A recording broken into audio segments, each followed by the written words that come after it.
You know, it's funny. It is best shape of your life season unless you're recovering from foot surgery like Jimmy Garoppolo is. I don't know that he's ever in the best shape of his life. The Raiders, though, at the time of the signing also put protections in the contract for Garoppolo to make sure that if for some reason this foot situation goes sideways, that they will have those protections. Is Jimmy Garoppolo's foot injury a cause for concern? Jason? Yeah, it's definitely a cause for concern. The Las Vegas Raiders signed Jimmy Garoppolo this offseason to be their new starting quarterback, but instead, it's turned into a massive headache for the Raiders. Garoppolo has a rough history of injuries in his career, and he's coming off a foot surgery that has really just complicated things. It's crazy to think, but it's entirely possible that Jimmy G never plays a snap for the Raiders, and his career could potentially even be over. It's a confusing mess, and it could cost Jimmy Garoppolo millions of dollars and leave Las Vegas without a true starter. So the Las Vegas Raiders signed Jimmy Garoppolo to a 3-year, $72.75 million contract this offseason. He was supposed to be the new starter in Vegas after the Raiders made the pretty risky decision by moving on from Derek Carr. Now, that decision has the potential to backfire on them in a crazy way. Call an ambulance! Call an ambulance! But not for me.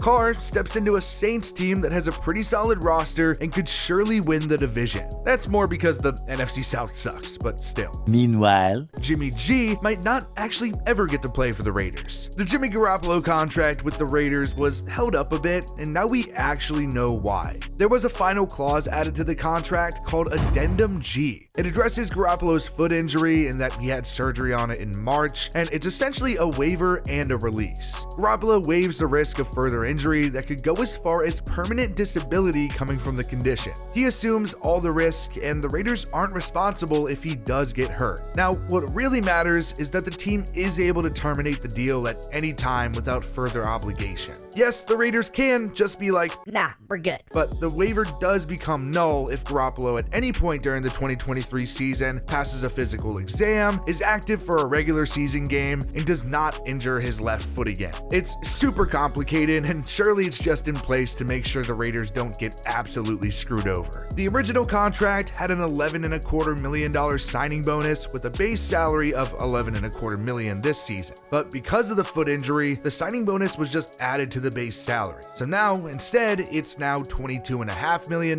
without a signing bonus. I know that's just a lot of numbers and a lot of contract details. It's just really a crazy mess. But it's also really hard to blame the Raiders for taking a shot on Garoppolo in the first place. Jimmy Garoppolo was really good with the San Francisco 49ers, at least when he was on the field, which wasn't very often, but anyways, injuries were a huge issue in his 6 seasons in San Francisco. Last year, Trey Lance was the week 1 starter for the Niners, but after he suffered an ankle fracture in week 2, Jimmy G took over. It was really perfect for the San Francisco 49ers. There was a lot of rumbles that he could be on the move before the season, but instead, he stuck around on a 1-year, $7 million deal, and it felt like he was there to save the day for the Niners once Lance went down. Garoppolo played in 11 games and went 7-3 with 2,437 yards and 16 touchdowns to 4 interceptions, plus rushing for 2 touchdowns. He actually had a 4-touchdown game in week 10 against the Cardinals, and while he often wasn't blowing up the stat sheet, Garoppolo was doing enough for the 49ers to win games. That was until he suffered a foot fracture and missed the rest of the season.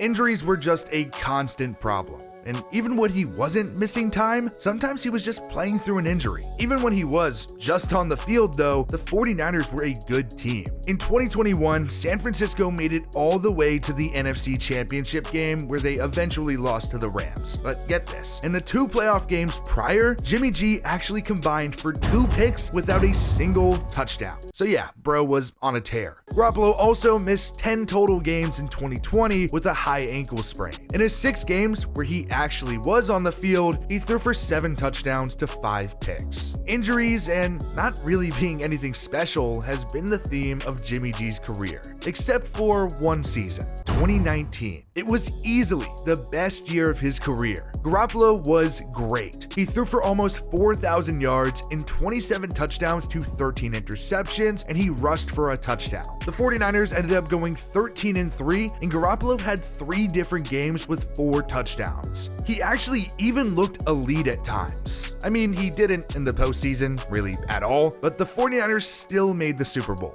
He literally had 2 touchdowns to 3 interceptions in the Niners' 3 playoff games, including 2 in that Super Bowl loss to the Chiefs. But maybe the funniest stat line of Jimmy G's career was in the NFC Championship of that season. Aaron Rodgers had 326 yards and 2 touchdowns, but threw 2 interceptions, and the Packers lost 37-20. Meanwhile, Jimmy G came to play, and he threw exactly 8 passes. 6 of them were caught, and he had 77 yards. But hey, at least he didn't throw an interception. All I do is win, win, win, no matter what. The year before, Garoppolo started the year with 5 touchdowns and 3 interceptions in 3 games before he tore his ACL and missed the rest of the year. It was supposed to be his first full season as the 49ers starter, and of course, he got hurt. That offseason prior, he actually signed a 5-year, $137.5 million deal. Garoppolo was expected to be the guy for the 49ers, and that's why they traded for him from the Patriots in the first place. The 49ers gave up a 2018 second to get Garoppolo during the 2017 season, and he stepped in and finished the year 5-0 with 7 touchdowns to 5 interceptions. It was really nothing that special, but the 49ers were winning games. I think what's really insane is that Jimmy Garoppolo didn't have many chances to start with the New England Patriots. He had to kind of just sit behind Tom Brady. But when Brady was suspended for Deflategate, Garoppolo got the starting nod to start the season and managed to suffer a shoulder sprain in his second game. I can't with this dude. Why can't he stay healthy? So injuries have been a problem from the beginning. Jimmy G did go 2-0 and had 500 yards and 4 touchdowns in 6 games played that year, so at the very least, he was good when he was on the field. It was really the first time seeing him on the field in the regular season somewhat consistently. In 2015, he didn't play much, only throwing 4 passes, and as a rookie, Garoppolo did actually have 182 yards and a touchdown in 6 appearances. He was mainly just the backup to Tom Brady after the Patriots surprisingly took him in the second round at the 2014 NFL Draft. Bill Belichick must have seen something in him, and clearly, he was right. Well, to a degree. Garoppolo just looks like he fits in the New England system, but he was destined for the Kyle Shanahan system instead, and now he's back in the Josh McDaniels offense in Las Vegas. The Las Vegas Raiders made a pretty risky decision by releasing Derek Carr this offseason. They drafted him back in 2014 in the second round, which ironically is 26 picks before the New England Patriots took Jimmy Garoppolo.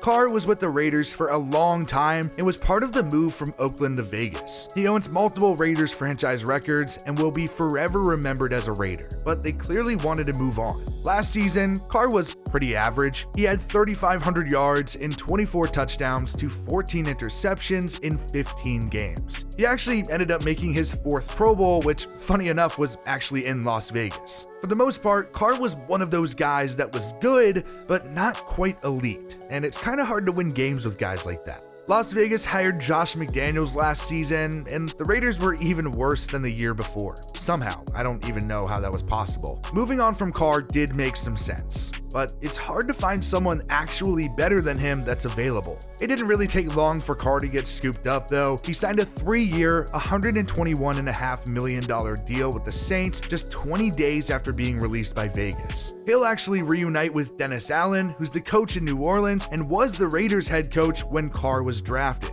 Who really knows if Carr is actually going to work out or not in New Orleans? But he surely was reliable in Las Vegas, and the Raiders decided to move on, and now they may regret that. Jimmy Garoppolo has been good enough to win games when he's on the field, but that's just the thing. The dude just can't stay healthy, and now it could cost him a huge contract. It's going to be super interesting to see what happens now, and if he can even pass a physical at any point. Otherwise, Vegas is gonna have to scramble. Brian Hoyer is the current backup, who most recently has been the backup in New England and did play under Josh McDaniels while he was there. The Raiders did also draft Aiden O'Connell in the 4th round, and not that it really matters much, signed undrafted rookie Chase Garbers. Las Vegas does have bodies, but there really isn't a lot of talent there. The Raiders need Jimmy Garoppolo to be healthy, and surely he wants to cash in, but only time will tell. But if he can't stay healthy, the Raiders, well, they may be screwed.